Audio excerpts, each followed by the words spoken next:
ఒకరోజు అర్జునుడు కృష్ణుడితో ఇలా అన్నాడు. కృష్ణ, నువ్వు జ్ఞానం గొప్పదని అన్నావు కదా!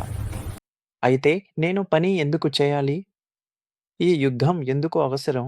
కృష్ణుడు సంతోషంగా నవ్వి మాట్లాడాడు. అర్జున, పని వదిలేస్తే శాంతి రాదు. ఊపిరి పీల్చుకోవడమే ఒక కర్మ కదా! జీవితం కదలాలి. ఆగిపోతే మనసే క్షీణిస్తుంది. నియతం కురు కర్మత్వం కర్మ జ్యాయో హ్యతర్మనః. చేయవలసిన పని అర్జున. కూర్చుని ఉండడం కన్నా పని చేయడం మంచిది. జీవితంలోనూ అలాగే కదా! ఎన్నోసార్లు మనం భయపడుతాం, పని చేస్తే ఫలితం వస్తుందా? విఫలమైతే ఎలా? కానీ కృష్ణుడు చెప్పిన మాట ఏమిటంటే, నీ కర్తవ్యాన్ని ప్రేమతో చెయ్, ఫలితం దేవుడిపై వదిలేయ్. ప్రతి నిజమైన ప్రయత్నం కూజే అవుతుంది. కృష్ణుడు మృదువుగా అన్నాడు, నీ శత్రువు బయట కాదు అర్జున.